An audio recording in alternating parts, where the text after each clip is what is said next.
당신을 웃게 할 건강정보. 뭐라고요? 스마일! 자, 2022년 새해가 밝았습니다. 와, 올해가 이제 호랑이 해인데 이 호랑이의 기운을 팍팍 받아서 더욱더 유익한 정보 많이 알려드리겠습니다. 먼저 도움 주실 전문가 두 분 모셨습니다. 반갑습니다. 안녕하세요. 네, 반갑습니다. 자, 그리고 미소가 아름다운 우리 스마일 가족이죠. 세 분 반갑습니다. 안녕하세요. 안녕하세요. 그중에서 우리 이희경 씨. 호랑인가요?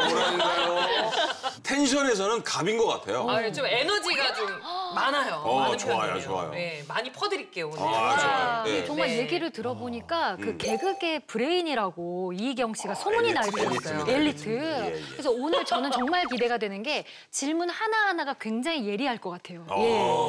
제가 궁금한 게 사실 굉장히 많아요. 호기심도 많고 그래서 오늘 궁금한 거 있으면 바로바로 또 여쭤볼게요. 자, 호랑이 기운 받아서 우리 첫 번째 건강 정보는 우리 모 원장님이 준비하셨다고요? 네, 제가 준비한 건강 정보는 요즘 보건당국과 우리 전문가들이 바이러스 감염 예방을 위해 반드시 이것만은 지켜달라고 강조한 건강 수칙입니다. 이것만큼은요? 이것만큼은 꼭 하나만 지켜달라. 마스크지 마스크를 그렇지. 안 쓰면 아니 뭐 안 되는 근데 거니까. 뭔가 신선한 게 나올 것 같아요. 약간 사회적 거리두기. 우리 마스크, 손 씻기 기본이잖아요. 근데 네. 사실 이것도 기본인데 우리가 간과하고 있는 것들입니다. 바로 환기입니다. 진짜 생각을 못했어요. 근데 맞아, 얘기 많이 왜 중요해. 나오잖아요, 뉴스에서. 환기하라고 나오는데 네. 막상 안 돼. 집에 있다 보면 추워서 안 해. 추우니까 더 안 하게 되는데 네. 최근 전염력이 강한 이 오미크론 변이 바이러스가 다중이용시설, 특히 식당에서 가장 많이 퍼졌다는 통계 결과가 나오면서 밀폐된 공간의 공기 중 바이러스 전파 위험성이 강조가 되고 있는데요. 특히 우리 겨울철 실내 3밀이라고 표현을 합니다. 밀접, 밀폐, 밀집 된 환경에서는 공기 중 바이러스 농도가 높아지면서 감염 위험도도 높아졌다고 합니다. 맞아요. 제가 알기로는 코로나19 바이러스가 이 공기 중에서 한 3시간인가? 생존한다. 이런 이야기를 제가 들은 적이 있거든요. 즐기네, 3시간을요? 네. 그러면 또 생각해보면 이게 밀폐되어 있는 공간이면은 더 오래 생존할 것 같다라는 생각도 들거든요. 어때요? 개그계의 브레인 맞습니다. 우리 미국 국립 알레르기 감염병 연구소 연구팀에 의하면 코로나19 바이러스가 에어로졸 상태로 공기 중에서 3시간까지 생존한다는 연구 결과가 나왔습니다. 그러니까 에어로졸은 침이나 콧물방울 같은 이 비말보다도 작은 미세 입자를 의미하거든요. 그리고 밀폐된 실내에서는 바이러스가 에어로졸 형태로 8시간까지도 8시간이요? 생존을 할 수 있다고 합니다. 8시간이나 생존한다고요? 반나절이네요. 네, 평소 침방울은 공기 중에서 2m 가량 이동하지만 요즘처럼 차고 또 건조한 환경에서는 수분이 날아가서 에어로졸 상태가 되면서 최대 4.5m까지도 날아갈 수 있어요. 멀리도 날아가네요. 네, 많이 날아가죠? 네. 다시 말해서 겨울철에 환기를 자주 해주지 않으면 실내 공간에서 바이러스와 세균이 오래 살아남아서 멀리 퍼질 수 있다는 것이죠. 하루에 한 몇 번 정도를 환기를 시켜주면 그럼 좋은지 좀 알려주세요. 네, 국내 연구 결과에 따르면 매 시간마다 10분씩 창문을 열어서 자연 환기를 해주면 4시간? 너무 네. 심한 거 아니에요? 코로나19의 공기 전파 감염 위험이 3분의 1까지 감소한다고 하는데요. 그런데 매 시간마다 환기하기가 쉽지 않잖아요. 쉽죠. 춥고 적어도 하루 최소 3번은 10분씩 환기를 해주는 게 필요하다고 합니다. 근데 이제 이런 게 있어요. 보면은 이 통유리로 돼 있고 또 칸막이가 돼 있는 것이 있어요. 그렇죠. 이런 곳은 이제 환기가 정말 불가능할 것 같은데 예. 이런 것은 어떻게 해야 되는 거예요? 그러니까 이게 의외로 창문이 없는 공간들이 많아요. 많아요. 식당, 치과 이런 데 마스크를 또 벗어야 되잖아요. 말씀해 주신 것처럼 요즘 환기가 쉽지 않은 건물이나 공간들이 많아졌는데요. 그래서 요즘에는 이제 공기청정기 많이 사용하잖아요. 근데 이거보다도 더 강력한 공기 살균 기능을 강조한 제품이 떠오르고 있다고 합니다. 공기를 살균하는 게 있어요? 저도 금시초문인데 이 공기 살균기란 게 나와 있어요, 진짜? 이 공기를 살균하는 방법으로 이 감염병 예방에 힘쓰고 있는 곳을 저희가 직접 가봤습니다. 보시죠. 그 어느 곳보다 방역 관리에 신경 쓰고 있는 서울의 한 대형 학원.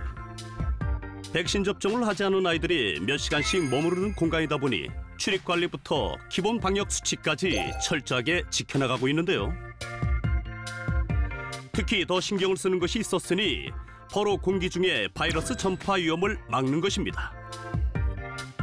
학생들이 많이 다니는 학원이다 보니까 저희가 방역을 철저히 하고 있는데요. 공기살균기를 각 교실마다 설치를 해서 방역을 철저히 하고 있습니다.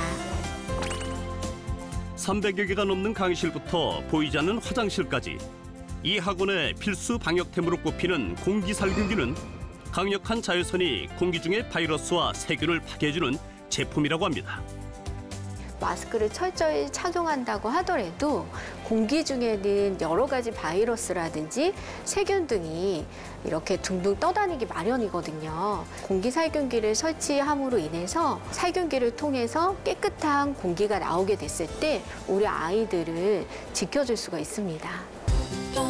이 공기살균기의 원리는 실내에 떠다니는 공기를 흡입한 후 강력한 자외선인 UVC로 순식간에 바이러스와 세균을 살균하여 감염 전파력을 잃게 만드는 것인데요. 일정 조건에서 시험한 결과 코로나19 바이러스의 감염력을 99.99% 제거하는 것으로 나타났습니다. 코로나 기간 2년 동안 사용해 보니까 학생들 간의 N차 감염이 단 한 건도 없었어요. 공기살균기 덕분이다 이렇게 말씀을 드리고 싶네요. 공기청정을 넘어 공기살균이 필요한 시대.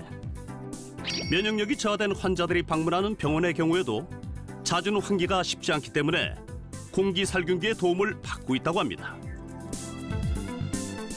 공기 중에 있는 코로나 바이러스를 살균할 수 있다는 측면에서 저희 진료 볼 때도 안전하게 진료할 수 있어서 도입하게 되었습니다. 심리적으로도 안정되는 것도 있고요. 저희 의료진도 그렇고 환자분들도 더 안심하고 방문하는 것 같습니다. 규모에 따라 맞춤 설치가 가능한 공기살균기는 다양한 공간에서 쓰이고 있었는데요. 특히 공기를 통한 바이러스 감염 사례가 늘어나는 겨울철, 환기시설이 갖춰져 있지 않은 곳이나 어쩔 수 없이 마스크를 벗어야 하는 시설에 공기 방역에 많은 도움을 주고 있었습니다. 공기 중의 바이러스 감염이 걱정되는 요즘, 잦은 환기와 더불어 공기살균을 통해 건강을 지키시기 바랍니다. 야, 그러니까 이미 이 공기살균의 필요성을 아시는 분들은 벌써 도움을 받고 있었네요. 근데 저 입시학원 대단하다. 사실은 제가 이제 애를 키우다 보니까 저런 데 엄청 관심이 많거든요. 네네. 그런데도 불구하고 지금 오늘 처음 알았어요. 예. 근데 사실 이왕이면은 공기살균기가 좀 설치되어 있는 좀 기관에 보내고 싶다라는 생각이 지금 드는 것 같아요. 예. 근데 저 궁금증이 있는데 정말 UVC 자외선이 코로나19 바이러스 살균에 효과가 있나요? 자외선은 파장 길이에 따라서 조금씩 특성이 다른데요.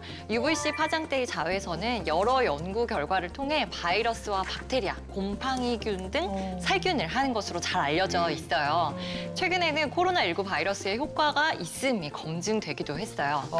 근데 이제 궁금한 게 UVC를 활용한 모든 이 공기 살균기가 이 코로나19의 효과가 있는 건가요? 꼭 그렇지는 않습니다. 우리 UVC 자외선을 어떻게 활용했는지, 실제 효과를 검증했는지 등 이 제품마다 차이가 있기 때문에 잘 살펴보는 것이 좋겠고요. 더불어 이 자외선 광원이 외부로 노출되지 않게 보호 장치를 잘 설치한 안전한 제품인지 꼼꼼하게 살펴보는 게 좋습니다. 이야, 1시간에 한 번은 너무 힘들죠. 그러니까 한 2~3시간에 한 번씩은 꼭 앞에 뒤에를 열어서 환기한 거 실천해 주시기 바라겠습니다. 하루에 3번. 맞바람 10분씩. 하루에 3번.